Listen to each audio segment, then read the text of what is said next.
मुंबईच्या ट्रेनमध्ये बसली होती 3 अल्पवयीन मुलं। JRPने अडवताच हैराण करणारा असा खुलासा।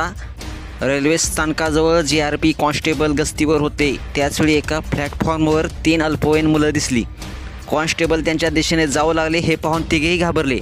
ते तिथून पळून जाण्याच्या विचारात होते, तेवढ्यात कॉन्स्टेबल त्यांच्याजवळ पोहोचले आणि त्यांच्याजवळ सापडलेल्या पिशव्या उडून पाहिलं। त्यात मात्र धक्कादायक असं पाहायला मिळालं।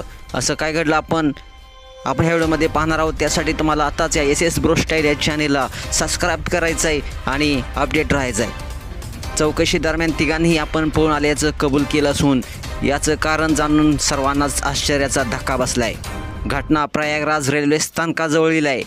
उत्तर मध्य रेल्वेच्या प्रयागराज विभागाच्या जनसंपर्क अधिकाऱ्याने दिलेल्या माहितीनुसार उपनिरीक्षक गौरव हमराहा, हेड कॉन्स्टेबल प्रवीण कुमार आणि लेडी कॉन्स्टेबल पूजा गुप्ता हे प्रयागराज जंक्शनवर गस्तीवर होते।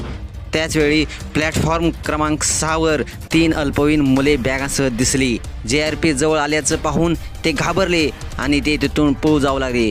वेगाने चालत कॉन्स्टेबल जवळ पोचले आणि त्यांनी प्रेमाने त्याची चौकशी केली। तेव्हा या मुलांनी सांगितलं की ती मदरशातून पळून मुंबईला जात आहेत। आजकाल मुलांना OTT सिरीजमध्ये सहज काम मिळतं असं ऐकलं आहे, म्हणूनच आम्ही तिकडे जात आहोत असं त्यांनी सांगितलं। हे तिघेही बिहार येथील रहिवासी आहेत। त्यांच्या बॅगेत कपडे, खारी बिस्किटे आणि पुस्तकी सापडले आहेत। रेल्वे सुरक्षा दलाने त्यांना पोस्ट प्रयागराज कार्यालयात नेलं, जिथे मुलांना जेवण आणि पाणी देण्यात आलं आणि मुलांची माहिती रेल्वे चाइल्ड लाईन प्रयागराजच्या कार्यालयात देण्यात आली। यानंतर ज्योतिषी आणि Vimal railway protection force post प्रयागराजमध्ये पोहोचले। घटनेची संपूर्ण माहिती देत तिन्ही मुलांचे फोटो काढल्यानंतर त्यांना त्यांच्या सामानासह सुखरूप ताब्यात देण्यात आलं।